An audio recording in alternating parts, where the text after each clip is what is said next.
Hello and welcome to Seagulls Social, episode 6. I am your host, Maz, and of course I am joined by my co-hosts, Brian and Ben. How are we doing, chaps? We good? All good, Maz, yourself? Yeah, not bad, thanks, not bad. I mean, it could be better, but, it is what it is. And of course, we are joined by a very, very special guest, especially within the Brighton community, by our very own Andy Naylor. How are you doing, Andy? You okay? I'm good, guys. How are you all? Ben and Ryan, have you been to the barbers yet? Someone's been watching our podcast. Well, I have to do my homework. Great that. Nice. I love that, Andy. I love that. Amazing. Well, no, we're really, really grateful that you came on, and we're very excited to have you. So, without further ado, we're just going to get straight into it. Before we do, Maz. This might be really embarrassing, and I might get absolutely killed here. Andy, do you remember me from working at Brighton as a media assistant with a really tragic haircut? It looked like a bike helmet, like 5 years ago. Well, it's probably the hair that's done it, if I don't remember you. It was totally different, like was it? Long, slick back with like short sides here. It was terrible. It looked like one of them bike helmets. So is it fair to say, Andy, you don't remember him? Is that fair to say? Oh no! The silence is deafening. That's killed it. Oh, good. So I'll just leave now. Yeah, enjoy the podcast, boys. Ben, you're obviously not very memorable, Ben. Oh, of course I remember you. Oh, Ben, thank you. I'll take that. Brilliant. Well, yeah. I mean, I don't blame you, Andy. He's not a very memorable guy, so I don't blame you. So getting straight into it, then. Of course, the big game yesterday was Brighton Spurs. It was a bit of a disappointing result. We played really well. We did lose 2-1. And now let's just kick off straight away with the starting 11. So, Andy, obviously, there was a lot of eyebrows raised with Robert Sanchez coming in for Matty Ryan and no Neil Maupay in the squad. Can you shed any light on sort of the exclusion of Maupay? Because a lot of fans were a bit bemused about that. Well, I sort of share your surprise to some extent when the team news came through. First of all, I saw Robert Sanchez, which was a bit of a surprise, although I don't think Matty's quite been at his best this season. And then you look down further and there's no Neil Maupay, and then you look down further at the subs and there's no Neil Maupay or Aaron Connolly actually in the 18. Yeah. So yeah, I think it was a surprise to some extent. We should know, because we've kind of got used to it with Graham Potter. He's not there are quite often surprises, maybe not as to the same extent as that, but from week to week, you look at the number of players who have played, young players who he's brought into the team and playing in different positions. So he's always got something up his sleeve. And the only thing I would say is that supporters, we see the players when they play a game. He sees them day in, day out at training. So, that comes into it a lot as well. The way players are training, their attitude in training, that will play a part, as well as looking at the opposition and how they set up in the selections he makes. So I think it's quite easy for us to look at it and say, what was he done that for? There's always going to be a reason. You might not agree with it, but there are going to be sort of a thought process behind it. No, definitely. I think that was a big thing about right, for me, Ryan wasn't that much of a shock, but I feel like with Maupay not even being in the squad, I was like, why is he? So I straight away thought maybe has he had a clash with the gaffer in training? Has he said something wrong or anything like that? But it was interesting to see. I fully trust Graham Potter, so for me, seeing those sort of. I actually rated him a lot. I don't know what you thought, Ryan, as well, with regards to that. Him making those bold changes. Okay, sorry about that. We had some technical issues from Ryan's end, so we're going to blame Ryan for that whole debacle. So apologies for that. But just leave it. Just carrying on from where we left off. So of course we're discussing Potter's team selection. So Ryan, what were your thoughts on him? Leaving out Maupay and starting Sanchez in goal. Yeah, as I say, last week I was very reactionary on the podcast. I think we were all very negative, very depressing, and I think. We were saying, Neil Maupay probably now was the time to change it, give him a bit of a rest, give him a breather, have a bit of let his confidence come back a little bit. because he was missing a few sitters in front of goal. So maybe it was the right decision just to leave him out, just to give him a breather. But with Connolly, I've got absolutely no clue where he was. But I think with Sanchez as well, it's one of those things because a lot of people have been saying Matty Ryan hasn't been at his best recently, especially in the last probably half a season. I can see that one as to why Sanchez would get called up. But with that said, I don't get why Steele or Walton wasn't the next go-to. I was quite surprised it was Sanchez, considering the highest level he's played Jason at. Steele's probably getting his last minutes on the golf course, so maybe he's got a few days in lieu or something like that, potentially. But I would say I'm more confused. Yeah. I think I can appreciate the Sanchez giving him a go, young goalkeeper.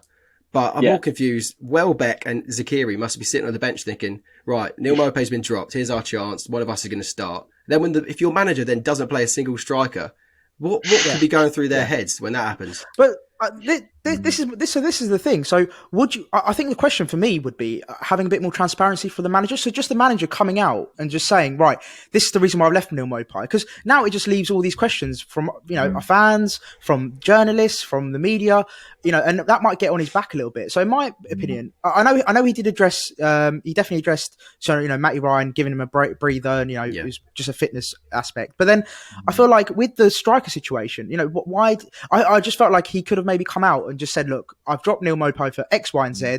And so then that makes me think, is there a sort of, is there a bigger issue surrounding that as to why he's not told us about Maupay? So, yeah, I think I would quite like a bit of transparency because like you say, having those two strikers, they're going to be wanting answers as well. So they're going to be sitting there thinking, what's going on? And I think that doesn't help anyone really. But yeah, I mean, to be fair to Potter, I think Sanchez was a great selection. He played really well in my opinion. And we'll go on to that actually, because he made a very, very good save from a deflection. It was nearly an own goal from Veltman's deflection. And so, just going back to you, Andy, what were your thoughts on Sanchez's performance on the whole? I thought he did very well. Didn't look fazed by it at all. He had that one, didn't he, early on, that cross. He just got his fingertips too, and probably had a little bit of luck. It broke away. Didn't go into trouble. He had the shot soon after, which was fairly routine, wasn't it? Above his head, tip over. Yeah. And if you actually look through the game, which you probably credit to Brighton, he didn't really have that much to do, did he? But I mean, the save that you're referring to, that was a really good save, he's a big lad, 6'5", which I think might partly come into the thinking of playing him, that presence. And also he looked very comfortable, which I know he's known for sort of internally, for the ball at his feet. He looked very comfortable with that, didn't he? The distribution side of it. So I think, really encouraging. Yeah, I know. Ryan mentioned it yesterday about his distribution. He looked really comfortable with his feet, and I think that's what I think any good sort of team. You look at Edison, you look at Alisson, you look at the top goalkeepers. That's an attribute they all have. So especially with Potter now as well, playing out from the back. Exactly. Yeah. If you look at the way Graham Potter plays, that's what he wants, isn't it? He wants what he wants from the goalkeeper. So are we going to expect to see him? Are we going to expect to see him against Burnley then on Friday? What do we reckon? Or will Ryan come back in? What do you do now? I don't think there's a reason to drop him. That's the thing. Like you can't just give him his chance and then take it away from him because he didn't do anything wrong. If he went out there and had a howler, was kicking it straight at Kane or Son, then fair enough. But he didn't do anything wrong. He made a good save from Veltman. I think overall there's nothing to not let him start.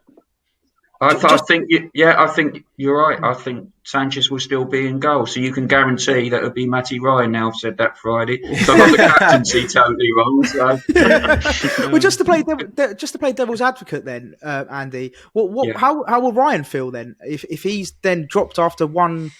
Sanchez been in goal for one game. How does that make Ryan feel? When his position as being the number one for the past 2 or 3 years. I'm not saying it's his given right to play, but do you not?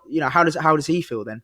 Well, it's interesting, isn't it? If you look at since Matty came to the club, when I look back, he's never been left out.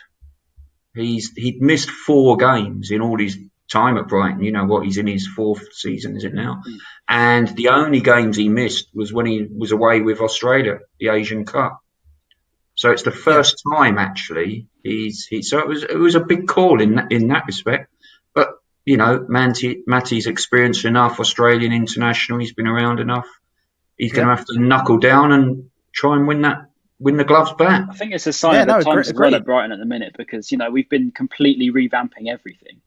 We've seen like Murray, etc., Bruno, all that knockout, just gone straight away. They're gone. Duffy as well, and they're just you know cult heroes down here, and then the next minute nowhere to be seen, and they're moved on, and etc. And I think if we're looking to progress and want to be this top 10 side. You know, we need a goalkeeper.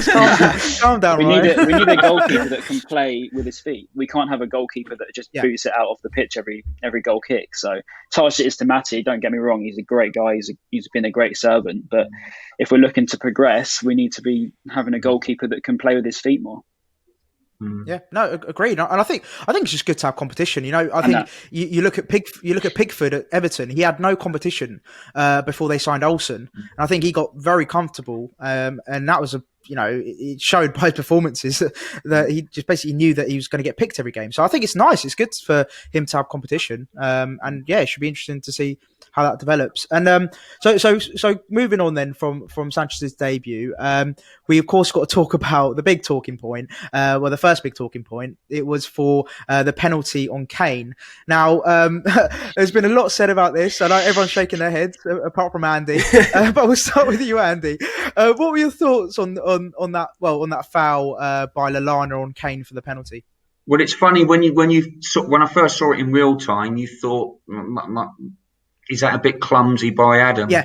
But kind of subsequently when you look at it, and I think the interesting thing with Harry Kane, and you've probably seen footage of it yourselves, you know, there was a very similar incident at Burnley, wasn't there? Yeah, and West Ham as well. Where he does this thing where he looks where the defender is, doesn't he, or the opponent is, and then kind of almost invites that challenge. I wouldn't go as far to say I've seen people say cheating.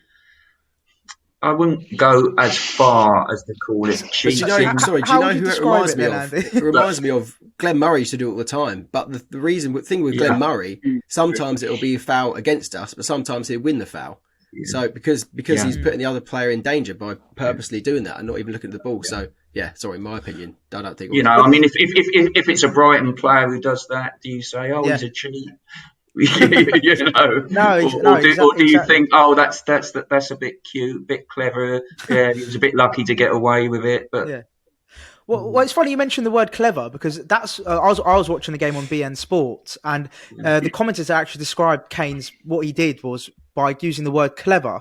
Now that was, for me, that was quite a bit of a sort of a choice of words, because I felt like, is it being clever or is it being deceitful? It's like, how do you sort of quantify what is being clever and what is being deceitful? Well, I think the aspect of it is that we shouldn't overlook is perhaps the risk to the other player. You saw Adam Lallana. He fell very heavily, didn't he, Adam? The Burnley player in question fell heavily. So there's that kind of that aspect of it. The injury risk to the opponent. I think the danger there for Harry Kane is that, it has been picked up on, and it has been picked up on more than one occasion. So officials might be looking out for that a bit more now. Yeah, is this something that the officials need to figure out? Is this something that the FA need to discuss? Because it's a bit of a grey area. And it seems like Harry Kane's found a loophole into winning these fouls consistently. But like he done it against Burnley and then previously against West Ham as well. Cresswell landed really badly as well, but he did. He did. Yeah. Well, and also, and then the second part of that whole penalty incident was it inside or outside the box? Now, I don't know about you, Ryan, but I personally thought it was actually. I personally thought it was outside the box, but I don't know what your thoughts. Do you think it was inside, outside? I mean, I think half a pixel of his toe was inside the box, which therefore means it's a foul nowadays. I mean, he fell into the box, doesn't he? But I don't think it was a penalty. I think at first look, it was I thought, probably a free kick. I did think it was a free kick. I didn't disagree with that. But then when I watched it back and I saw the whole Kane backing into him, making Lallana fall straight over him. I was thinking, well, you know, what else can Lallana actually do there? His eyes were on the ball the whole time. He wasn't looking to take Kane out, but Kane was looking at him to take him out. But somehow he won the free kick or the penalty in the end. So yeah, I don't understand it, to be honest. I don't get how he's got away with that. But as well as that, as Andy mentioned, the cheating aspect, I think it's not just that one. I'd say multiple times Kane was going down very, very, very easily for a man of his size and quality as well. He was going down at the slightest of touches, as well as Heung-min Son. Yeah, notable one against Basuma, wasn't it? It didn't barely touch him, and just dived over him. It was borderline unwatchable when they're just diving everywhere. I mean, I can't say Aaron Connolly helps himself on that aspect, but no, we don't have too many divers as far as I'm concerned, other than Connolly, to be honest. There's just one other aspect. There was just one other aspect of the whole incident, really, that I think it's worth referring to. And don't get me wrong, I really like Yves Basuma. Think he's a really good prospect. There's still occasions of that sort of bit naivety with him. Yeah, true. And you know, it shouldn't really have come to the incident at all. We shouldn't really be talking about it because he should have cleared it properly. He miscued his clearance, and I was about to say that he didn't clear his lines at all. And that's what led to Lallana doing what he did. So I mean, like you said, he's sort of giving the referee a choice there. He made him make a decision, and and that leads me on quite nicely to the whole referee. So let's talk about the refereeing of the game. So obviously Mourinho wasn't happy with it. We weren't happy with it. You know, so both sides weren't happy with the referee. So this is one for you, Andy. With regards to the officiating. So now everyone's blaming VAR. They're saying, okay, you know, VAR is a problem, blah blah blah. But ultimately, is it not down to the referee to then? So for example, with the let's talk about the March incident. You know, with the March tackle and the goal for Lamptey's goal. Could you not argue that the referee had about 25 views of that incident, and yet he still made the decision he made? So that's not VAR, that's the referee. Exactly. Yeah, no, I quite agree with you. If you look last night, the three, if you like, major incidents, we just talked about one, and you know, arguably got them all wrong. I thought it was a penalty on Trossard. Yeah. When I looked at that again, the fact that he tugged him but then took it, you know, I thought, well, no, he's tugged It's very similar to what Lamptey done to Batshuayi against Palace. So how can that 2 weeks ago, 3 weeks ago be given a pen? Good point. Yeah, it was quite minimal similar. contact, but he went down. And then I'm with you. I mean, what I really didn't understand, and it proved me wrong, because we did a piece actually about it on The Athletic a few weeks ago, this whole aspect of the referee going to a monitor. And it's almost like predetermined, because if you think about it, if you've got another referee saying to you, oh, you might want to look at that, you know, I'm not sure. And every other decision so far had been overturned, hadn't it? Going to a monitor. I cannot for the life of me understand how Graham Scott has looked at that and thought it's not a foul. I think he had what, 25 looks at it, and like, as a Brighton fan, I was like, look, that is a foul. Solly March has not got anything of the ball. That is a foul, and that goal that Lamptey goal should have been ruled out. Really. Well, perhaps that's the key to it, Maz, that he had 25 looks at it, that he was having so many looks to convince himself that the original decision he made was in fact right. But he was wrong. I mean, I think everyone recognises he was wrong. No, definitely. And I think, just to reiterate your point, is, you know, maybe they shouldn't have that many. Maybe there should be I don't know, this could be crazy. I don't know if you guys agree or not, but maybe they should have a time limit. Maybe is there they have 30 seconds to review it, or they a minute to review definitely do that, because it's just not that we're there at the moment, but when we are there, it takes away the excitement so much. I mean, you're sitting in the stands, we don't have a clue what's going on. We're just looking at the monitor, the big screens, seeing VAR checking possible handball, and we're just like, what possible handball? We didn't even see it, or something like that. And we should get the countdown theme tune. Penalty.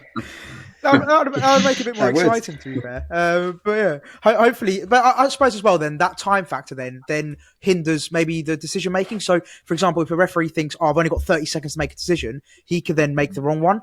So I don't know. I think it's a tough one to get right. because if you give them too much time, they overthink it. If you don't give them enough time, they don't think about it properly. So it's a bit of a catch-22, I suppose, which is very frustrating. But we touched on the Trossard penalty incident. Now, I think we're all in agreement that it should have been given. It was quite clear that, was it Doherty that grabbed him? Yes, it was. Yeah. So I think we're all in agreement that should have been given and wasn't. So that was very, very. Do you think that was playing in Graham Scott's mind? Is that why he maybe thought, right, I need to give them this goal? Do you think he would have had a look at that half time and thought, oh, maybe I've made a mistake there, or maybe VAR's made a mistake, let me give this one to them? That can come into a referee's thinking, can't it? And quite often players who we go back to the cute thing, they might be in the referee's ear, some players, even though they know that actually what they're arguing against. Yeah, no, definitely. He's made the right decision, but it's just so that the next time it happens, it's playing on his mind. Yeah, no, definitely. And we were obviously the deciding factor, of course, was Gareth Bale. So I was actually, funny enough, in my work group chat, I said to the boys at work, I said, any money the day Gareth Bale turns up for Tottenham in his second stint is going to be tonight. And I kid you not, within about 10 minutes, he goes and scores. So let's talk about the goal. So Ben, starting with you, with regards to the marking, or shall I say the non-existent marking for the goal, the lack of marking. What do you put that down to? Is it not being, is it the way that they're, set up, to deal with, set pieces, or was it just down to just bad defending as a whole? I think at that moment of play, we had Pascal Gross playing at right back, but then I think we still have Ben White playing CDM. We had three or four other defenders on the pitch or so. So you think one of them would at least mark him, but no. But yeah, so I'd see Pascal Gross running back, playing like a right wing back role. Sergio Reguilon's got the ball. I'm thinking, oh no, this is trouble here. There's no way of him keeping up. He brings it on his weaker foot, and I thought it was a great ball. But like we said, Webster, where was he? Where was Webster? And then Bale had a free header, great header. Sanchez couldn't do anything about it. But I just think, where was the marking there? He'll be upset with that one, I think, when he sees it back. Yeah, and I think that's the frustrating thing, especially as a Brighton fan, is seeing our supposedly our strongest asset apparently is our defence. So when we see mistakes like that, it's just so frustrating as a Brighton fan to see us making those silly mistakes where I feel like they could be avoided at times. But nothing to take away nothing from the goal. It was a great header, great cross, and on the whole of it, did they deserve it? Probably not, but that was a factor. I mean, at the end of the day, they just showed their clinic. I think that's the big thing is we don't. They showed that they were clinical, and we didn't. We didn't take our chances. They had fours on the pitch, and we didn't. It's just those lapses in concentration, isn't it? Yeah. And I'm afraid at this level, Premier League, you probably get away with that in the Championship. Yeah. But not in the Premier League, particularly when you're playing one of the top teams. Yeah, Andy, we haven't been in the Championship for 4 years. We would have thought we'd catch up by now. Clearly not. We've got a long way to go, I think, which is a shame. But no, definitely. I think you make a great point. It's those moments of lack of concentration and just not taking our chances. And I mean, without a striker on the pitch, I mean, it's quite hard to take your chances, isn't it? So if we had maybe someone like that. But talking to strikers as well, Ryan, what were your thoughts on Danny Welbeck? I know it was a short cameo, but what did you think of him? What was his impact? His 2 touches of the ball, but I mean, he looked all right, didn't he? He didn't really have much of the ball, did he? I think he strikes me as a good target man type thing. I think if we get Mopé back in whatever was going on with him, if he's got a bit of confidence back again, maybe for Burnley, hopefully, I don't know his situation. But I think it could be something worth looking into because he looks like he uses his body quite well. I remember in the corner towards the end of the game, he was just putting his body in there, sort of, just that sort of target man role. And that's what we don't have, and that's what we haven't had for a while since Murray sort of fell off a little bit. And that's what I said a few podcasts ago now about how Neil needs a strike partner. And when he needs someone to sort of play that big man, little man role, like how not Hemed, but Murray and Bulldog Crouch played. On a bigger scale. But Murray and Bulldog played really well in the Championship, and I think that's something that definitely could work with Mopé for when he's low on confidence. He's got the big man with him to sort of help him out, a header on or something like that, just to sort of help him out a little bit up there.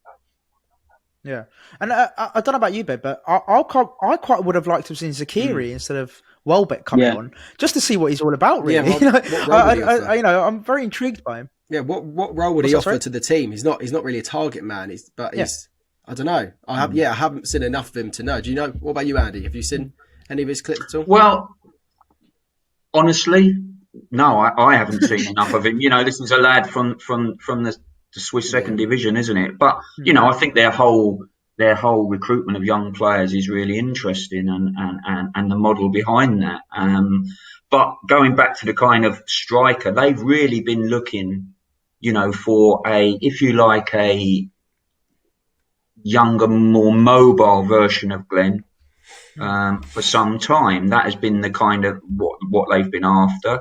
And in that respect, Danny Welbeck, I know a few people kind of turn their nose up, but I think why not? He was available because he agreed a settlement with Watford that made him available. They weren't going to pay a fee for him or a loan fee, but they've brought him in. You look at his I know he's not a prolific goal scorer for his club career. Was for England. If you look at his record for England, he's got that physical presence about him, hasn't he? I mean, there was the one, like you say, he didn't have much involvement, but he went in on Loris for that cross, didn't he? He'll run in behind. So, I think potentially he could make a difference on the pitch, aside from the difference that I'm sure he will make in the dressing room, along with Adam Lallana, because we shouldn't forget this is essentially by Premier League standards, a very young squad now. Yeah, no, definitely. I think, with regards to Welbeck, like you mentioned, I think with Lallana, it's their experience they bring as well, not just their ability on the pitch. Like with Lallana, he's just, I think he showed yesterday's class. He's still got it. I thought he's one of our best players, to be honest. I think that's a very good point, is that they bring more than just the skills on the pitch. And I think that's what we need. Like you said, our average age, I believe it's like 24, 25, I believe, our average squad age. And I think we need those leaders and those people behind the scenes that you don't see, necessarily day in, day out, but you need those players. And so I think that's one key thing. I've not been his biggest fan, Danny Welbeck. I've sort of slated him a little bit in the past couple of pods. But the other factors he can bring is sort of making me feel a bit more, happy about it. And the fact it's only a 1-year deal as well, is good as well for me. But then the final thing, I suppose, then on the game itself, so Solly March, of course, got injured and went off. And I personally thought he played really well down that left wing, and he offered a lot. And I feel like as soon as he came off, things, we didn't look as maybe competent at the back, and then going forward as well, we sort of lost that little bit of edge. So I don't know about you, Andy. Do you think he's come on a lot this season, and he's been playing quite well recently? What do you think of him? Do you think he's good enough to start for us? Yeah, I've been really waiting for Solly to kick on, if you like. To me, he's kind of levelled out a bit. He looked such a good prospect. Hasn't really happened for him, has it, in the Premier League? Sort of promising so much, because he's got that ability to go around players. His actual final delivery and his goal return is very poor. But I think what you've got now, and what you've had from the start of the season, when you've got Tariq Lamptey right wing back and Solly left wing back, I like that setup, and that's part of the reason why Ben White has been playing in midfield, just to give that extra protection, because you've got two very attack-minded wing-backs. We saw that again with Tariq last night, didn't we? So that's part of the thinking behind playing Ben White in that midfield role, just to be a bit more solid. But that was unfortunate with Solly, because it was a total accident, wasn't it? Doherty trod on the complete accident, that one, but it did look nasty. I mean, listen, hope so, but it wouldn't surprise me if we'll certainly miss him for the Burnley game. Yeah. Any insider scoop on the length of time he's out for? Or? No, not at the moment, Az. But you'd like to think, wouldn't you? Because the Burnley game comes and then there's the international break. It's a shame, really, isn't it? Because there was a bit more time. But it didn't look great, did it? There was talk of him getting the England call-up, wasn't there? Yesterday, day before, I think. Really? There was talk of March having a surprise call-up from Southgate. Wow. I think he's probably got that that link with Southgate from back in the youth team. I remember in 2017, was it? He scored that pretty amazing goal. But yeah, like I think March has been great this season. I've always been one of March's biggest critics over the last few years, just because I think of how much. I remember in the Championship there was so much talk of how great he can be, and then in the Premier League it just really wasn't happening. But I think maybe he's found his role at left back or left wing back. If he didn't get injured yesterday, I think there was definitely a chance that he could get in that England team. Yeah, well, I mean, if he can get past Mason Mount, I'm sure he'll have a chance with Gareth Southgate. Is his favourite at the moment. So if you can get past him, I'm sure he'll get a shout in potentially. And that's pretty much a summary of the game. Really, it was. Just to sort of summarise it, I suppose, just from my perspective, I think I was actually quite happy. Before the game, I saw that starting lineup and I thought, Jesus Christ, what is going on? Prepare for the worst. Potter out. No, I wasn't at all. I was personally quite shocked by the lineup. And then, by the way we played, I thought we done well. We really sort of gave it to them. Most parts, we were actually dominating possession, really sticking it to them. And we ended up losing, but it was very positive for me. And I really like the way that Potter actually made some sort of big decisions. It didn't show like he's just a yes man, or he's just happy just to trot along at the pace we're going at. So I don't know if you guys thought as a summary. Fair to say he's got some balls leaving out a striker whilst having two new strikers on the bench. So I'll give him that. He surprised me in that respect. What about you, Ryan? Yeah, I think, it's clear that Graham isn't a pushover, isn't it? Over the last couple of years he's been there. He's always been the one to make the drastic decisions, isn't he? As Andy said earlier, he's not here to sort of like Houghton. Again, I don't want to slate Houghton, but he always used the same team. Even if we were doing bad, it would be the same team, same lineup. He wouldn't make any big changes, even if someone was bang out of form. But with Potter, it's just like, if you're not playing well, I'll take you out. If you don't get back in, it's because everyone else is playing all right. And I like that attitude, to be honest. I think it makes him quite respectable, to be honest. Yeah. I think the thing is, with the perspective from last night, it's what the expectation was going into the game, which I think would have been pretty low generally. No, exactly. And coming out the other side of that with a bit of disappointment that they didn't get a result. Yeah, that goes. I mean, if I look at the start of the season overall, and I think Graham Potter made that point when he was a little, uncharacteristically for him, a little bit sort of tetchy, let's say, the pre-match press conference on the Thursday after West Brom. And I think that's because if you look at the overall start to the season, they've probably had, in terms of performance, one bad 45 minutes. Unfortunately, that came against West Brom in a game where everyone was expecting them to win. Yeah. And that's a very rare sight, isn't it? I think Brighton going into a game expecting to win it, which is, I think, maybe was that a bit of added pressure? Do you think for the West Brom game? Possibly, yeah. I can understand the concerns from people with that one, because I think the feeling is that if you're playing at home against a team that's just come up, you're sort of in reasonable control. You're 1-0 up, looking to go on, that you'll go on and win the game, and then that slips by. Then people start to say, well, where are these? Because you need 9-10 wins, don't you? That's your sort of starting point in the Premier League. Where are they going to come from? That's kind of the fear factor, if you like. But you've got to kind of have the conviction that if the performance levels do continue overall the way they have been so far, then I'd like to think they'll be okay. Yeah, no, definitely. I think some fans, little pockets of Brighton fans are panicking a little bit, saying, we haven't got enough points. But you look at the table, we've got 5 points, and then you look at the bottom 3, they've got 1 point. So, Fulham actually, as we're filming, they're actually 2-0 up, so they'll be on 4. But I think it's Burnley and I can't remember the other Sheffield United, isn't it? But they're on a West Brom, Sheffield United, isn't it? Yeah, there you go. Yeah, so they're all on a point. So really, we're not doing too bad in comparison to the ones right at the bottom. But of course, we want to be better than that. We want to be, aspiring for more. But it's not as bad as I think as some people might be thinking. I think it's probably the manner of way we've played. We've played really, really, really well. Against United, we were very unlucky. That's pretty much.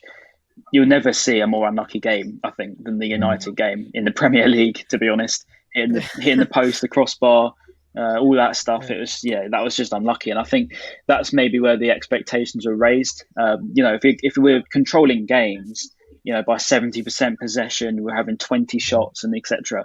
I can understand where that feeling comes from, where we should have a lot more points than we already do. But at the same time, we've got to remember we are Brighton and we are where we are, and that's why we're here. But at the same time, we've been performing a lot better than your average relegation fodder team, if you know what I mean.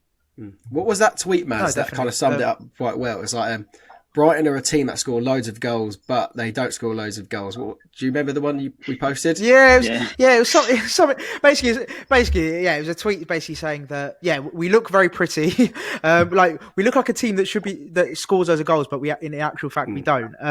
So I think that's quite a good summary. We look pretty, and all these teams in the Premier League think we're great, but we don't have much substance to back it up, which is a real shame. But fingers crossed we can turn it around. There's plenty of time for it. Right, so that's the Spurs game reviewed, and we'd like to sort of learn a little bit more about you, Andy, if that's all right. Especially for fans listening that don't know so much about you. Andy the person, rather than just that reporter that gets linked with Brighton all the time. So just to start off, then, how did you get into journalism and into the whole sporting world? Because correct me if I'm wrong, you're actually a Stoke fan. Is that correct?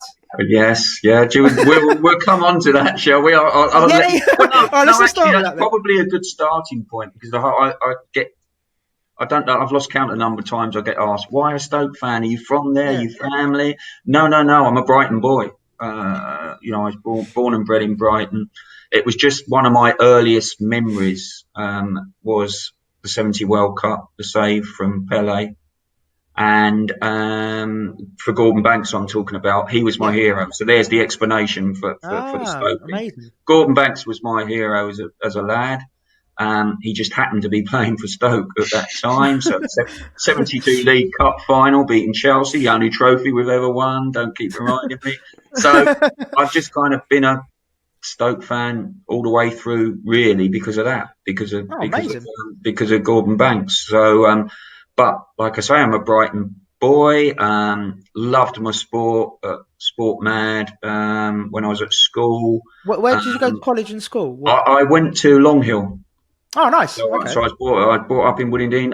Ian Chapman went to the same school. Adam El Abd after that. Nice. Unfortunately, they were better defenders than me.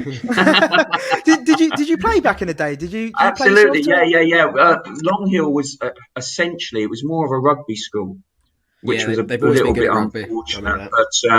But I did all that. I mean, I played for Brighton boys, and I had 1 or 2 games for Brighton youth team. But the reality was, I when I look back, I think the thing that held me back when I was a young lad, I didn't have much self-confidence, which you sort of look back and you think, why now? But you learn that kind of thing. But I was always I was half decent at English at school. So kind of writing, if I couldn't play professionally, whether that be tennis, golf, or whatever, well, why not write about it? So that was fun. So in that very sense, familiar. In that sense, I'm really fortunate, because I'm in a career that I wanted to do, and I'm well aware that an awful lot of people don't get that. Definitely. I work in sports media as well. So basically, my day job as well is to write about football and watch football. So I essentially get paid to watch football. So I mean, I can definitely relate. I'm very, very fortunate doing something I love doing. So it's amazing to hear that there's other people that do the same thing and feel the same way, which is really, really good. And of course, with regards to your experience, obviously you're very well experienced. I believe over 37 years. Within the industry, is that right? Yeah, well, I went up to Birmingham, did all my training in Birmingham. My wife's from Birmingham. I moved up there, did all my training, and was actually going to join the Derby Telegraph. I was offered a job on the Derby Telegraph, which at that time, I'm talking now, we're going back quite a way, sort of 80s, was quite a forward-thinking regional newspaper in terms of the design and stuff. But a job came up at the Argus at the same time. It was a chance to come back home, and the rest is history, as they say. And ended up at the Argus for 32 years. Wow, so. Amazing. And of course, 32 years at the Argus, which is an incredible feat for any job, I think, let alone within sports writing. What was your most memorable moment whilst at the Argus? What would you, if you could pick one single moment to relive? What would you pick? If I had to, I'm sure there's many. That's a difficult question because there have been a lot. I've been very lucky. I would actually say, and it's not football, I would say covering the 2012 Olympics, the London Olympics. Okay. Which was a fantastic one-off experience. Well, obviously there were athletes, competitors in different sports from Sussex, from our patch, and I spent the whole period doing that, which, I got to learn about sports I'd never covered before, like handball and water polo. And fencing and stuff like that. Shooting. But it was fantastic because I was very lucky to have a sort of almost a ringside seat for the golden hour, and also to see Usain Bolt. And so that was a fantastic, and I've never ever heard the noise that when Mo Farah came round the final bend. Oh wow, what a moment. That must have been incredible. I've never heard a noise like that in any sports stadium that I've been in. Apart from the Amex, obviously, yeah. No, I'm afraid I've never experienced it at the Amex, although I always look back at the Amex. For me, the best atmosphere there was at the Amex was for half an hour in the playoff second leg against Sheffield Wednesday. Yes. It was just, and funny enough, the first leg at Hillsborough was absolutely bouncing. It almost felt as if in the main stand at Hillsborough that night, it almost felt like if the floor was moving under your feet. And but at the Amex, the stadium, Andy, I think. At the Amex that night for half an hour, when Lewis Dunk gave them early lead, and you thought they might be able to pull it back. That's the best atmosphere I've experienced at the Amex. Although, of course, the actual clinching promotion was a fantastic day as well. That would have to rank as a one of the most memorable days as well. Amazing. Well, I'm very envious because it sounds like you've had some incredible experiences, and I'm sure you've got many more to come. Hopefully, once this whole COVID situation's done. But of course, with being at the Argus for 32 years. What's moving to the Athletic? It was quite. I remember at the time, obviously, like I said, working in sort of the social media world, when the sort of the talks of the Athletic coming about was quite big. A lot of people were a bit not upset, but they were a bit questionable. Of the Athletic and what their intentions were. And obviously, it was a big move for yourself. Were you upset about leaving the Argus? Did you see it as a fresh start? What was your thoughts on that? It's one of those things. It came up. Again, really fortunate. I feel really fortunate about it because it just came at a good time for me. I wasn't really happy, generally speaking, with our industry, the way things have gone, with newspapers and the kind of stuff you're being asked to do didn't really sit with me very well. The whole kind of clickbait stuff. And then this organisation came along who I didn't really know much about until I got a text from a guy called Ed Malian, who was the sports editor at The Independent, and who's our guy in America. And then I had a meeting with Alex Kajelski, who's my boss now, and he was the sports editor of The Times. And it just felt like I sort of left the meeting and I sort of had that, right, what are the positives here and what are the negatives? And I just had a whole list of positives and not many negatives. So actually, it was in the end, it was actually a very easy decision. Yeah.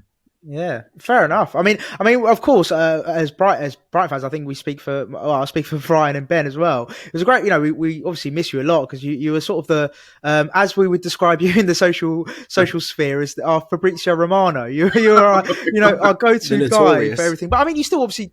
Yeah, I mean, you still obviously do that for the Athletic, Don't get me wrong. But obviously with the Argus, it was much more accessible. Yeah. So yeah, but I mean, yeah, we love what you do, and of course on Twitter. So just it takes on quite nicely. I don't know if you've seen this. I'm not sure how aware you are, but during sort of transfer period, you get a lot of memes made about you, being sort of like Naylor memes. I don't know how to describe them, to be honest with you, without showing them. Putting Andy's face on the World Cup winners and stuff like that. Yeah, it's just exactly. So, have you seen any of those at all? I've been sent them from time to time by my son, who I think Darian. you know. Yeah, Darian. Yeah. So he occasionally sends me, and we have a bit of a laugh about it. But, you know, it's just. I've always kind of taken, and it's really going back to the old thing. If you like, I'm a bit old school like that.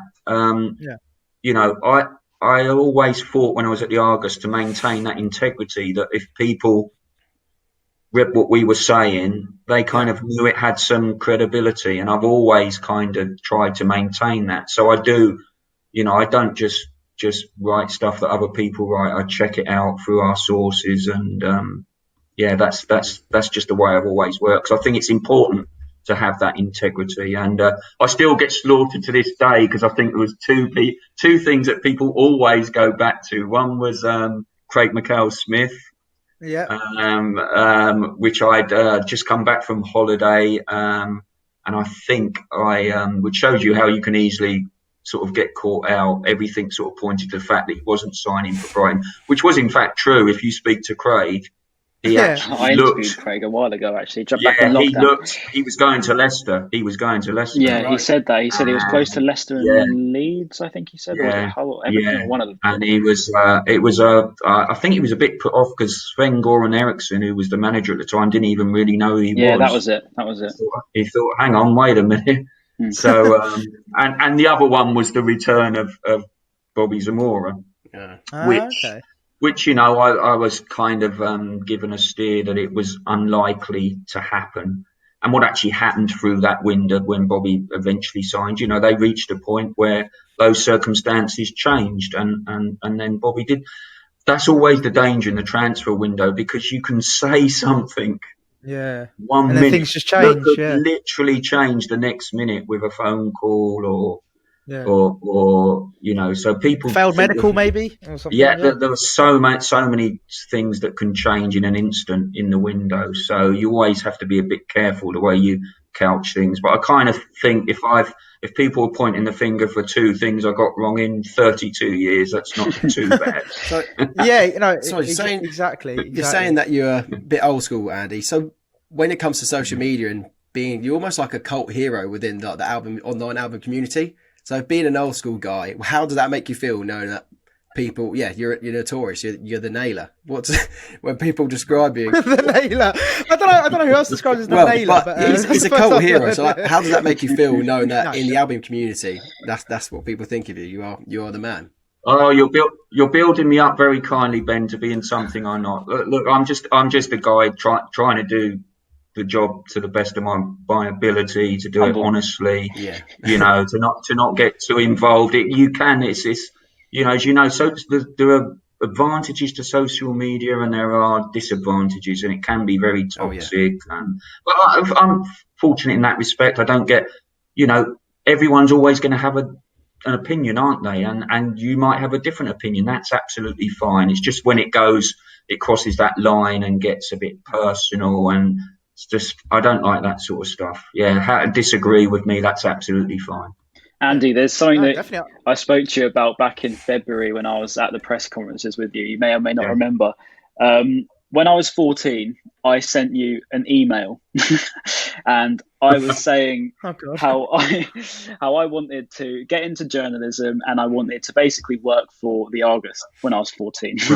And I'm pretty sure I sent some email and you come back to me and said, you know, keep in touch, but you're way too young to be getting into it. So when I started going to the press conferences a bit regularly towards the end of last year, and before the coronavirus sort of got quite bad, and I saw you in February, and I thought this is a bit of a personal milestone for me, because I've gone from when I was 14 saying how I want to work for the Argus, emailing Andy Naylor, never expecting a reply, to now interviewing you on our podcast. It's quite a fitting moment, I think.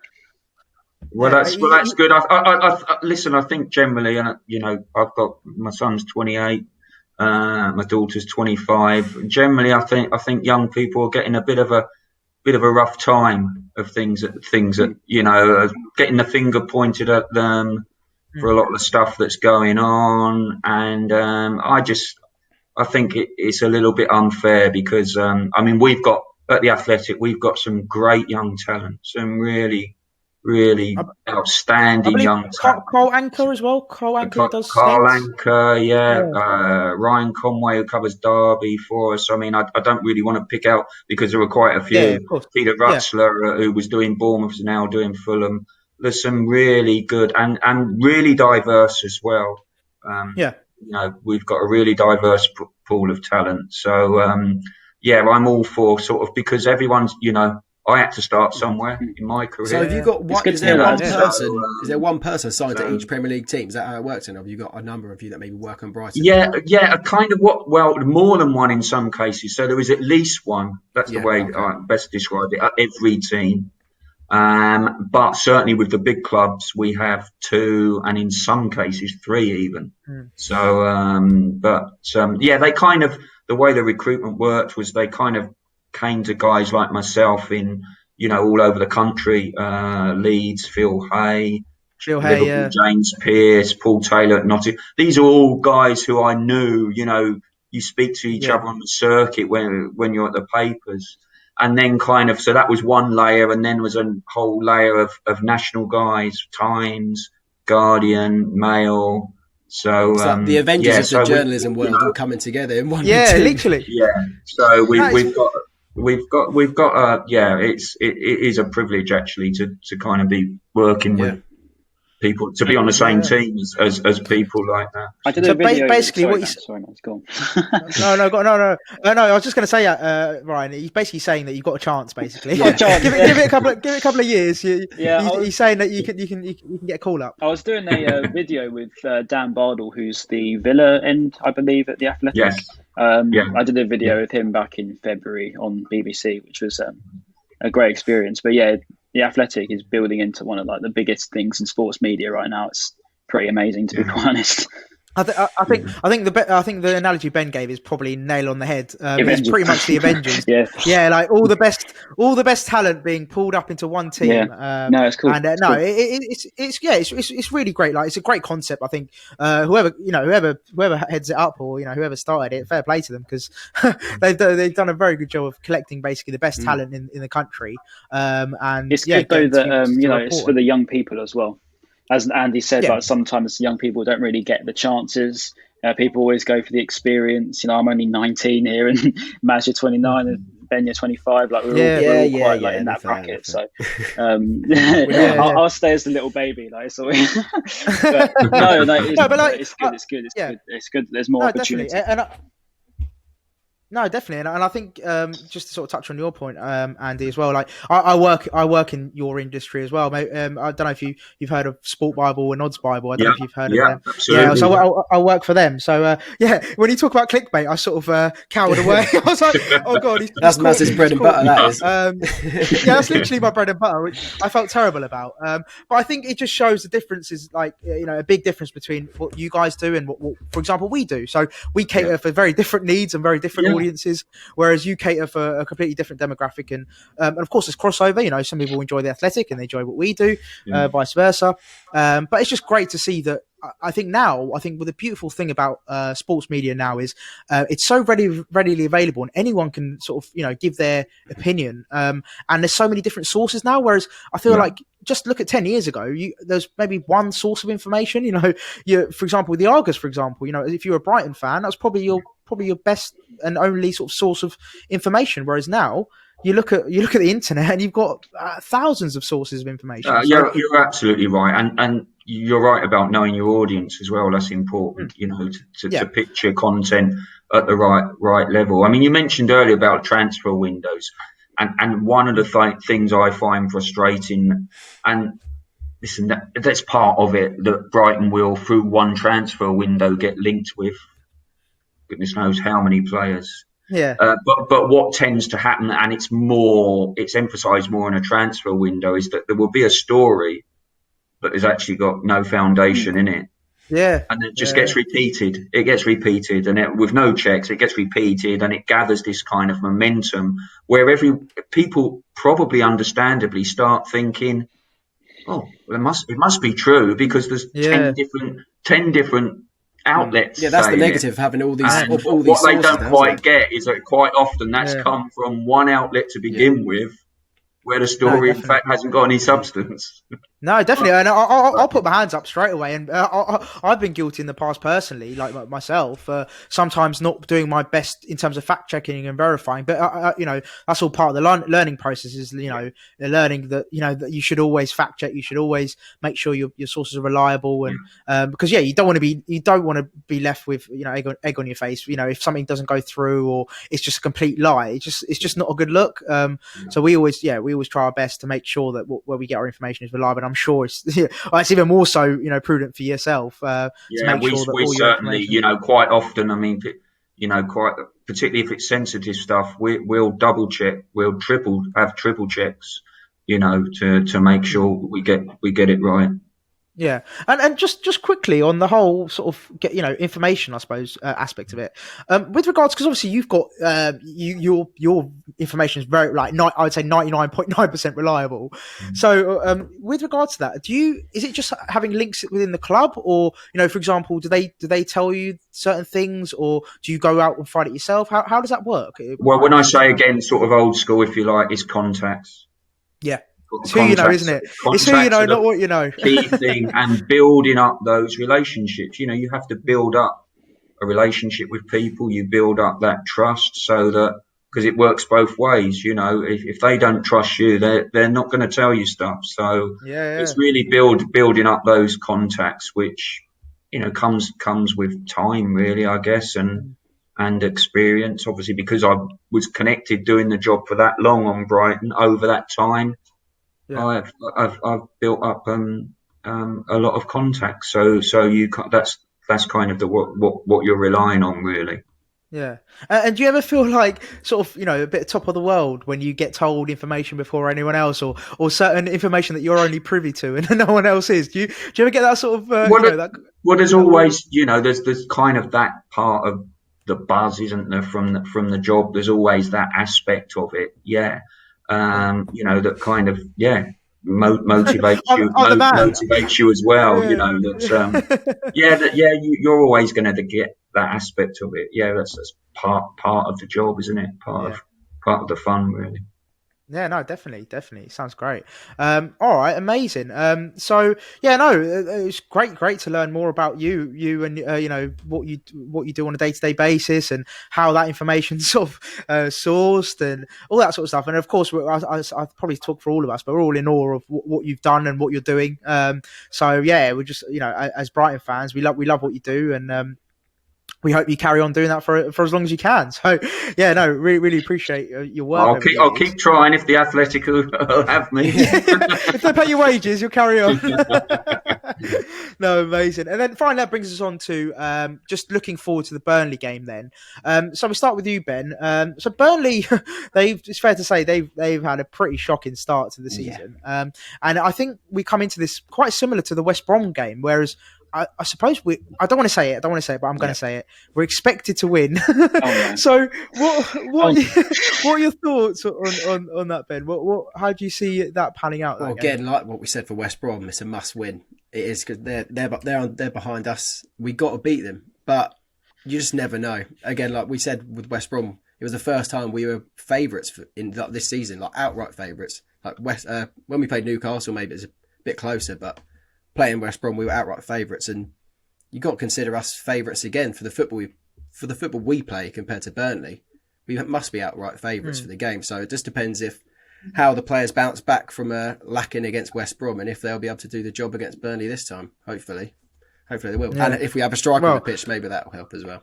Just shots fired against. Scoring goals might help. Right, Ryan. You sort of, well, not disagree, but you weren't as sort of certain with us beating Burnley. What are your thoughts on the whole? Yeah, I think game. We never beat Burnley. I know we beat them at Turf Moor, but I don't remember when was the last time we beat them at the Amex.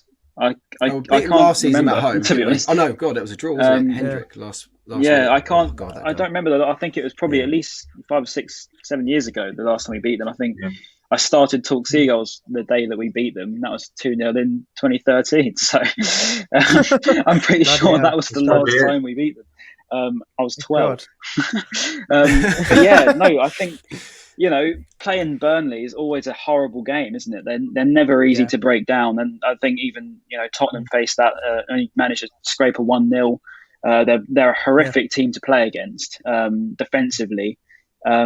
And they're always that team as well that seems to get that luck and seem to get that bounce the ball in the 91st minute like we experienced at the Amex last season. So, Burnley to me is a game that's not a must win, well, not an easy win, should I say, by any means, because I always think they're the team that anyone can struggle against because they're so well drilled with Sean Dyche. But we beat them at last day of the season, didn't we? Yeah. We beat them there. Yeah. Yeah. So Up that's there, so the last time we played them, and that was a clash of style of play, wasn't it? So if that's anything to go by, then hopefully it'll be the same. Yeah. I've got my one concern about. I'm going to be boring here and say let's have a bit of perspective. And I totally get it, Ben, and you referred to it as must win, but that's not a phrase that I like, and I certainly not one that I like in the 8th game of a 38 game season. Good point. Because if it's a must win. If it's a must win and they don't win, what does that mean? Does that mean they're down? Do you know what I mean? So I totally understand why you look at it and think this is a really important game to win. But just for a bit of perspective, if they don't win, which could happen, if they draw or lose, and I'm sure there'll be all sorts of immediately on social media completely doom and gloom, we're down, and stuff. All I'm saying is there's 30 games to go still, and I think it might change. I think I'm trying to work it off the top of my head as we speak because of the Fulham thing. But even if they lost, they wouldn't be in the bottom 3, would they? I don't know. Yeah. So I'm just. Right, You're probably right. Burnley concern me from the type of team they'll be coming down here. The type of side they are. They've got Ashley Barnes. They've got Wood. Who might be looking at Brighton without Lewis Dunk and fancying their chances a bit. It's likely to be an ugly type of game, or they'll perhaps want to make it an ugly type of game. So I certainly don't think it's going to be an easy one for Brighton to get the 3. Is this the perfect game for Welbeck to play, though? Is this the perfect game for Welbeck to start? Is this the team that the type of defence he wants to be playing against? It wouldn't surprise me. I think the only thing, Ben, again, we have to bear in mind with him, he hasn't actually, if you look back, his last start, I think I'm right in saying, was July against Arsenal, funny enough. Overhead kick, when he scored, So, he's gone, whatever that is, sort of 3 months without actually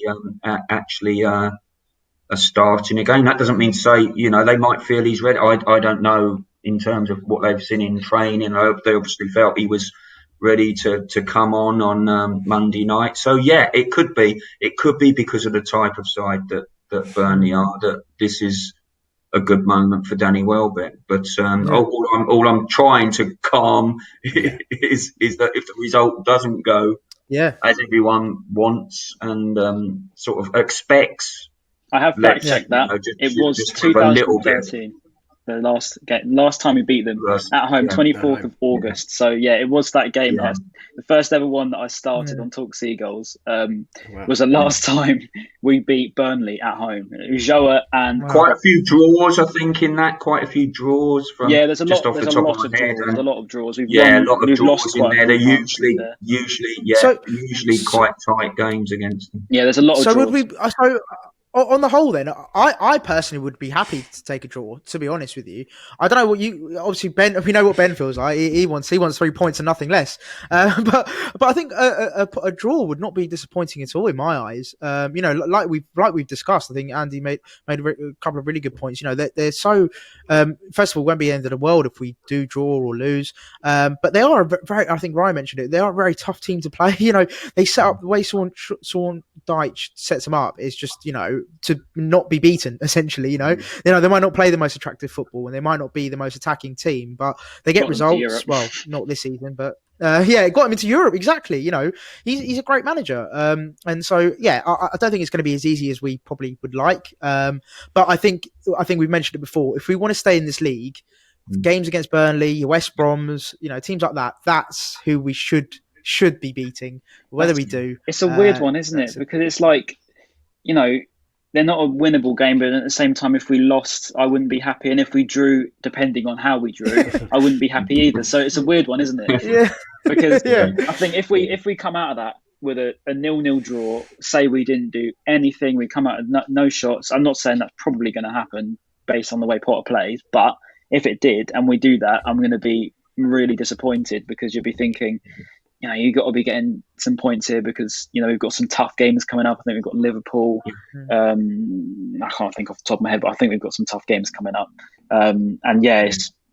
It's quite scary when you look at it that way, because you think, yes, it's a 38-game season, but the longer you go without winning, the more and more it gets a little bit concerning. But as I say, it really depends on how we go into it. If we go into it positively, if we go into it really trying, but then they get a lucky goal like the Hendrick one, I think that was their only shot on target last time. And then they snatched a 1-1. But that sounds familiar as well. But if we set up properly... Sorry, I was going to say the slight concern, I think, would be when you look... I mean, as I say, we're only 8 games in, or 7 will be the 8th. But, you know, the table starts to take a bit of shape, doesn't it, once you get to sort of 8-10 games. And perhaps one or two of those sides that you expected to be, I mean, if you looked at Newcastle before the window, you know, and even after that, Brighton went up there and played really well, played them off the park, won 3-0. But they did, I think generally people would accept they did some good business in the window, Newcastle. Very good business. And so you kind of look at them perhaps in a different light to the way you were looking at them maybe before the window. And you see that, you know, West Ham had that bad start, didn't they? But you look at them now and you think they've got more than enough about them. So it's kind of, when you look around, you're sort of narrowing down the group of teams you might think have the potential to be relegated. I wouldn't go further than that. That's the thing. There's not many. You know, you've got to be realistic. You would put Brighton in that bracket. That's the thing. As I said, there's not many in that bracket. A lot of the teams down there are really improving. Like you look at Southampton, you look at Everton this season. They've just been absolutely rampant, and West Ham are one of them as well. Who is it that Fulham, wasn't it? They were playing tonight. They looked pretty poor. I thought Fulham were going to get beaten tonight, but if they are 2-0 up, it might be different now. That's another team that are looking, you know, could be looking all right. But that is against West Brom, isn't it? I mean, if I was saying now, I still think Fulham will go down. I think West Brom will probably go down, and then there's that one other place, and I think that could be one of 4 or 5 teams, perhaps 4 or 5 teams. And you would, let's be realistic, I'd put Brighton in that mix. You know, can't argue with that. I've got a question for you, Andy. Kind of where they are. That's where they are, I think, at the moment. And I think, again, with the expectation, what's kind of happened is the whole thing about the sort of the aim, the long-term goal, and becoming top 10. You know, which is good because you want some hope, don't you? You don't want to just be a team that's surviving. But that is very much a kind of long-term goal. So, and it's the way of the world, and everyone wants it to today, happen today, tomorrow, you know. And it is going to take a bit of time for that to build, for them to build the kind of money they can spend, you know, because they're still nowhere near the bracket of, you know, even those clubs that you might look around, for example, Villa and Ollie Watkins. I mean, the money they paid for him, the contract, which of course comes into it, it's not just the transfer fee, blows Brighton out the water. They're just not at that level yet. I think that's sometimes what I'm guilty of. You know, as a Brighton fan, I expect us, to be. You know, before the season started, I was like, right, you know, we could be pushing towards, you know, top 10 finish here, you know, going into the season. And I think sometimes a lot of Brighton fans are guilty of sort of with all due respect to ourselves, being bigger than we are, and I call a lot of clubs out on that.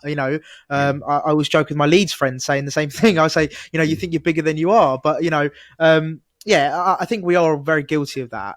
It's not about the history, because people sometimes say, we don't care. It's not about the history. It's just about having a bit of perspective. For example, on Neil Maupay, who's a classic point really for me. Neil Maupay cost £16 million. That is not a lot of money in the Premier League for a striker. So what are you expecting from Neil Maupay as a £16 million striker in the Premier League? We're expecting 30 goals, Andy. I don't think you can expect a lot more than you're getting. He scored 10 goals last season. He's right. 4 already this season. Apart from the goals and, the way he works for the team. What's the accusation against Neil Maupay? He misses too many chances. Well, he's not a £50 million striker. If he was missing the chances and he cost £50 million, I think maybe you'd have a right to get upset. But what are you actually expecting from Neil Maupay? Very good point. Very good point. And Ben, I believe you had a question. I thought of it when we were talking about Burnley and how they set up. And I think I've touched on it a couple of podcasts in a row now. I'm saying how kind of people can cancel out the Lamptey effect. And look, we saw it at West Brom, I believe against Palace. The way they defend so deep and so well, it's so hard for Lamptey to play his game over the top and run inside. So, do you think teams have sussed out like the way to deal with Lamptey, or do you reckon that's just going one step too far? Well, no, you make a good point, Ben, because he's exploded onto the scene, hasn't he? And of course, teams are aware of that. They'll be aware of that threat that he poses, and they'll find ways of trying to stop. I'm not suggesting that teams will set up, to stop Tariq Lamptey when they come against Brighton, because clubs in the Premier League, they've got their own qualities, haven't they? Again, with the greatest respect, I don't think they'll be necessarily massively fearful when they come up against Brighton, perhaps in the way you would against some of the other teams. But he's been a breath of fresh air, hasn't he? He's such an exciting prospect. Mm-hmm. And I really do think with him, I don't think it's overstating it. I don't think it's a matter of if he'll play for England. It's more a matter of when. And also saying if and when do we think, fingers crossed he never does, how many seasons have we got left of Tariq Lamptey at Brighton? Dare I say it? That's really difficult to tell, isn't it? Again, he's right in the infancy. He's only 19, isn't he? What has he played? The one at Chelsea, he hasn't even reached double figures in terms of Premier League games, has he? And you always have to be a bit careful with young players, because there can be dips, and that's all part of the kind of development. But who knows? Who knows in terms of how he continues, the form he continues in. What interest that sparks? So do we think that Bayern Munich interest was that all load of rubbish, or was there some substance to that? I don't think there was a lot of substance to that. Not from what that's what we love to hear. I looked into it again. There's always what's quite interesting with interest. It's kind of levels of interest, because if you went on every bit of interest that was like a phone call or something that somebody said to somebody, that's happening all the time. Do you know what I mean? There's a hell of a difference between that and really genuinely serious interest where they're looking at perhaps actually making an offer for a player. So there's all that noise goes around all the time about, so-and-so is interested in so-and-so. Quite often, let's be honest, it comes from agents who might have a sort of reason for getting a bit like Ben White's agent. So well, no, come on. What he was doing on Twitter was a bit weird, wasn't it? With Ben White's agent, I don't know what he was playing at, but more money from that. That's what he was playing at, isn't it? He's all right. He's not too bad at Alex. Levat, you're referring to, yeah. So he's I'm not. Listen, it's like any walk of life. You'll get good and bad. Doesn't matter what sector it's in.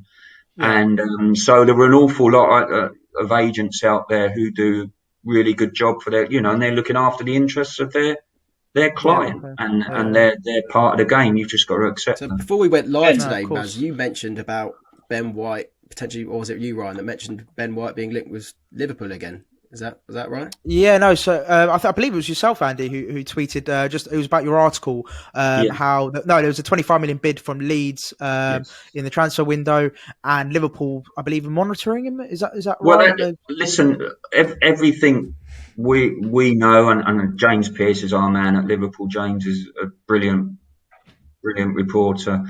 He's certainly a player that Liverpool have been interested in, have looked at in the past. So we're confident that is the case.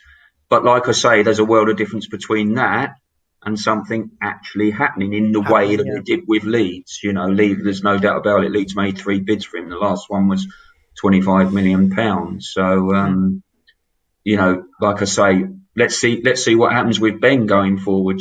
Again, another player. He's only just starting his Premier League life. 6-7 games. There's no doubt he's a really big talent, and I think that's. We've just mentioned there Tariq Lamptey, Ben White. How many others can we mention it, Brian? I think that's the really exciting thing with the club now. For somebody like me who covered them as long as I have, they have got so much young talent coming through now. And yes, and they're quite, the structure of the club as well. You've got Paul Barber, you've got Dan Ashworth. They don't want it to happen, but they're quite realistic. They know a club of Brighton's size. There's always going to be the risk that things can go a bit wrong one season, and they could go down. That is a fact of life. All I would say is, if the worst happened, I'm not saying it will, but if the worst happened, I think the one thing Brighton fans can be confident about, because of the way the club's structured and the setup, they would have a much better chance of bouncing back than quite a few others. No, definitely. No, that's really, it's very interesting. It's really interesting as a Brighton fan to hear sort of behind the scenes and what you guys know that we're not privy to. So just to quickly, because I'm very keen we've got a little segment we want you to play, Andy, that we've actually just introduced this week. So just before I go into that, just really quickly, just score predictions. I know we don't like doing this on this show, but what do you think? How do you think? Just quickly, score predictions for the game. It wouldn't surprise me if it was a 1-1 draw. Yeah, fair enough. I can see that myself. I'm going to go with the same, actually. 1-1. How about you, Ryan? I hate doing score predictions, Maz. I hate doing the score predictions. I know. That's why I do it. It just gets clipped and sent to me straight away. Like, oh my God.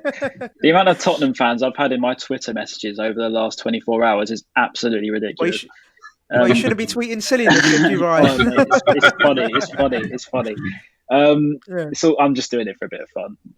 But no, I don't know. It'll be a tough one. I think a draw. I think. Draw? Yeah, I'll go 1-1 as well.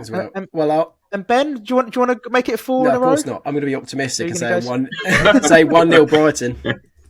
Lovely, mate. Nice. Lovely bit of positivity. Love that. All right. Nice to have an optimist, Ben. Always. Yeah, I love it, Ben. All right, so there you go. 3 draws and 1 win in Albion's favour. So we'll see what happens. So, right, final thing, Andy, because I know we've kept you a while, but I suppose there's not much going on. So I'm sure another 5-10 minutes won't hurt. So we've got a new segment that we want to introduce with our guests. So this is called Build Your Perfect Player, but only using Brighton players. So we're going to give you 6 categories. And then so then it'll be 1 player in each category. So for example, if I say finishing, you obviously give us 1 player, ex or current Brighton player that you think's best ever finisher, and then we'll go through the 6 categories and then we'll see who we got at the end. To kick off then, so to build your perfect player, who would you have as the best finisher ever? Well, current or past for Brighton. Best finisher. I go with Bobby Zamora. I mean, over Murray. I was going to say, I go with I mean, a lot of older fans would say Peter Ward. That's true. If you're going further back, The only thing I've always thought, where it's really difficult, I think, to compare eras, because you can only be the best in the circumstances that you're in at that time. But I think that what gets overlooked sometimes is the level players played at. Somebody who's great and scored tons of goals in the second division or the third division, but it's not quite the same as the top level. I should probably qualify that, because with Bobby, he went on from Brighton, didn't he? He was playing for Brighton, League One in the Championship, but he went on, to be top player in sort of Premier League level, not with Brighton, but he was just came from nowhere, to think this little slip of a lad who signed from Bristol Rovers on loan, and everyone thought, who's he? 19-year-old, but yeah, and the rest is history. So are you locking in Bobby Zamora then for finishing? Go on, Glenn won't be happy. Glenn Murray won't be happy with him. We might have to tag him in the post. See if we get a reaction out of him. Okay, so the next category then. So of course, this goes without saying, but so the player and then a little explanation as to why would be great as well. So speed. Who do you think? Who's the fastest player you've seen at Brighton?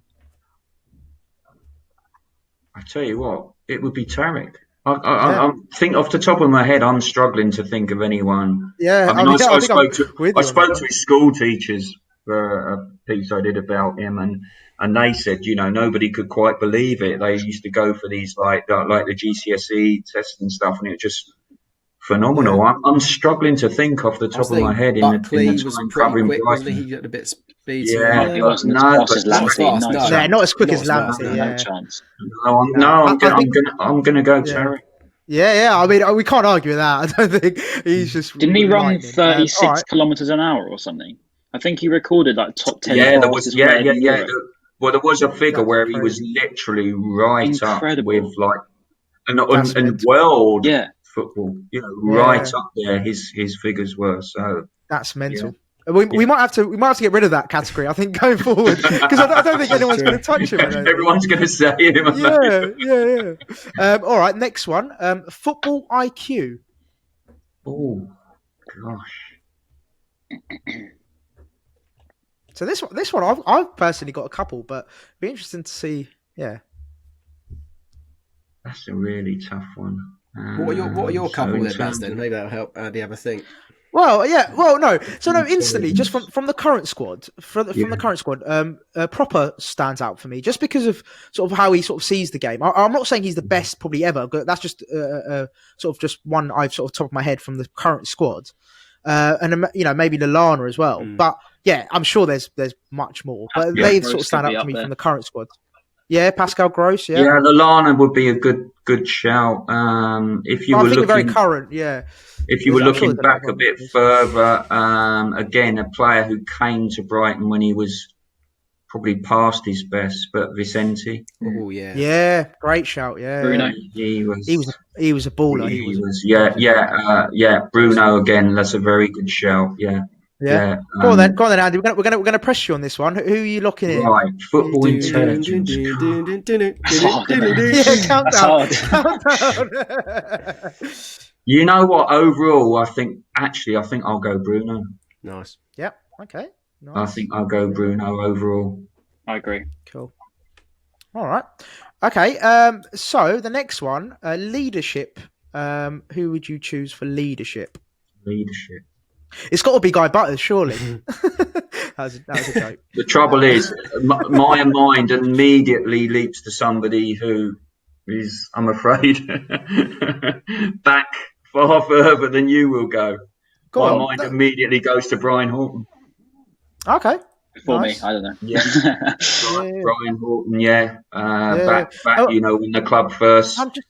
I'm thinking Danny Cullip as well. Danny Cullip, he was very Danny was a strong leader. But Brian, sort of that team, that reached the old First Division. He kind of he was a real leader, Brian. Yeah, bearded midfielder, good player as well.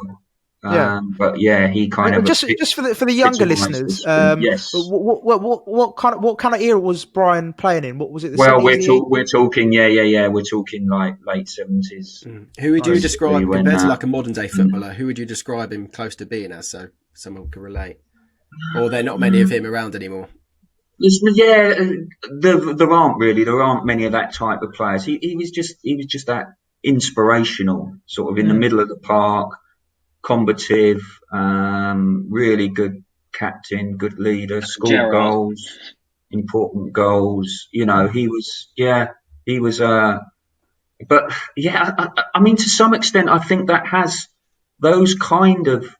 It's a different game now, and you don't see as many of those kind of leaders now. Yeah, I'd say Adam Lallana's pretty close to it, to be honest. The way he sort of against Tottenham yesterday, I thought he was his leadership qualities are very clear in my opinion. But I think he's definitely going to be a big influence. Yeah. I know somebody mentioned we're not really in a position to where we sit to be close to the pitch. Yeah, but that's the thing. I know a colleague mentioned how noticeable it is that he's the one doing a lot of. That's what I mentioned on the pod, wasn't it, Maz, a while ago? We said, I think it was, I said it like against Palace a couple of podcasts ago. Yeah, I said that Lallana, if we were actually watching him and we could actually see him with our eyes and we didn't just see him when the cameras are on him, you could probably see him bossing the midfield around, sort of getting everyone in place. And, you know, he's mentioned how much he loves to raise the young talent there at the club and how much he wants to sort of be there for the long run rather than just be there as a player. And I think you can just see that. I think he's so classy. And yesterday was another example of that. The trouble is, I've killed myself. These categories, I wish I'd known beforehand. Because you. Oh, sorry. You know, we stitched you up. No. Leadership comes in different forms, doesn't it? Yeah. You know, Bruno, what a great leader. Mm-hmm. Bruno was all that time, but it comes in a different form. Bruno wasn't, he just led by the example of the way he performed, the way he conducted himself. So that was a kind of different type of leadership. What we do, Andy? What we'll do for you then, Andy? You can pick two for this one. We'll give you two. So Brian Horton and who else do you want to lock in? Well, if I was going Brighton, I would go for Bruno. When you look over the course, definitely. All right. Yeah. Okay. So, and I think honourable mention as well. Maybe for me personally, just because I grew up in that sort of era with Dean era.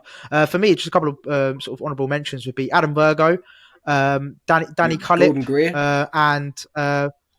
Gordon Greer. Yeah, it's a very good shout. Very good shout. Danny, I've got a funny story. Can tell you a funny story about Danny. I think it was at Bury. We always laugh about it. Danny was a great lad. I think he threatened once to leave me in concrete boots under the M25. Jesus Christ. What did you do? Something I've written back in the day, that he wasn't too happy about. Bloody hell.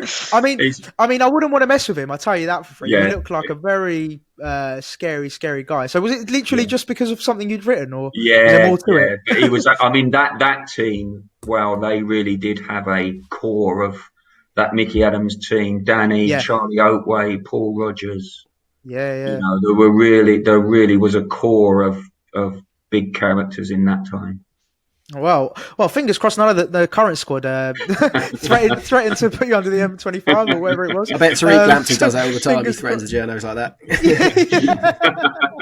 Tariq Lamptey's threatening you all the time. All right, so you've locked in Brian Horton and Bruno then for that one. Yeah. And then the final two, so work rate. Work rate.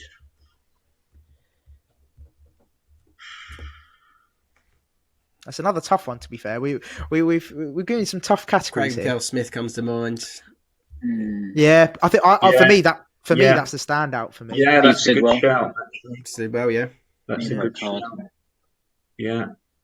Yeah, that's a good shout. But anyway, boys, it's not down to us. It's down to Andy. Sorry. It's funny, isn't it, with work rate? Because I kind of think it's a strange category in a way because. Are you dissing our categories, Andy? Look, did he work hard? And you think, what? Part of me kind of thinks that should be a given, really.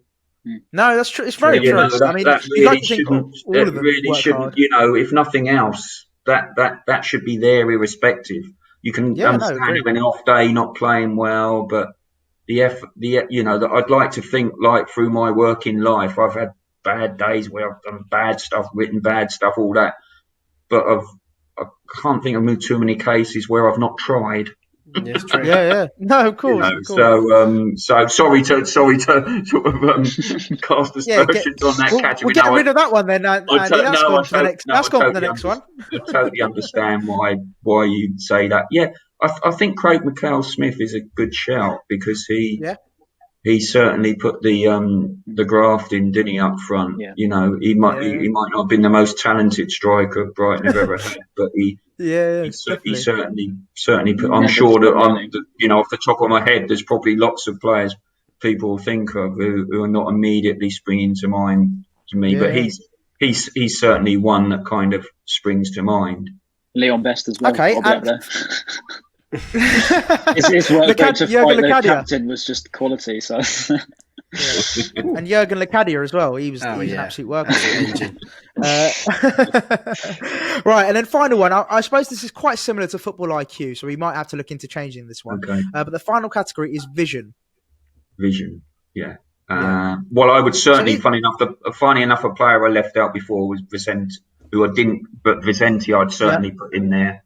Definitely, the vision. I always felt slightly with him, like I say, although he was past his peak when he came to Brighton, that he was kind of one or two steps ahead of a lot of his teammates in the way he was thinking. He was a wonderful player in his prime, and there was still glimpses of that. When he came, how did we bring him in? Was there a link with Poirier? Did he know him as a friend, or what? Yeah, what was the link with Vicente coming? Yeah, I can't really remember the story with him. I think it was, and it was a shame in the end, wasn't it? The way it kind of ended with him, because they had a bit of a fallout in the end, and he had one or two injuries, didn't he? Like I say, he was past his peak, but he was a wonderful and did still provide some sort of memorable moments in his time. So vision, I'm just trying to think, because again I'm sort of thinking to myself what I talked about level, and that was in the Championship, wasn't it? So I'm trying to think in Brighton's Premier League lifetime. I mean, already we've seen with Adam Lallana, I think, already. Dale Stevens could even be up there as an unpopular one. What a high quality player Adam Lallana. Or even Pascal Gross is even now, 32. You tweeted Gross's assists, wasn't it? Was it? Did you say 16? Yes. 16? Yeah. He's had 16 assists. Yeah. Wow. Yeah. I mean, Pascal, and listen, I think with Pascal, if he had a change of pace. Yeah. It'd be quality if he could run faster. He really would be. But you can't have everything, can you? So Pascal Gross with Tarek Lamptey's pace would be untouchable, wouldn't he? He'd win Ballon d'Or. Untouchable. It'd be like that'd be Messi. That's basically Lionel Messi, basically. All right. So just to then summarise, so your perfect Brighton player. So that consists of Bobby Zamora's finishing. Yeah. Tariq Lamptey's pace. Yeah. Bruno's footballing IQ. Yeah. Brian Horton and Bruno combined for leadership. Yeah. Craig McCall-Smith's work rate. And finally, Vicente's vision. Now, in my books, that's a great player, that. I'll tell you what, I would take him any day. Vicente stroke Adam Lallana, either one of them. No, amazing. I mean, like I said, it's an incredible player. So if we could sign him next transfer window, that would be great. So if you can make that happen, Andy, we'd appreciate it, mate. But no, honestly, we really, really appreciated your time. You've been an amazing guest. So I really, really appreciate you coming on. And we'd love to have you back on again. If you want to. I enjoyed it. Thanks for having me. No, thank you very much. Thank you.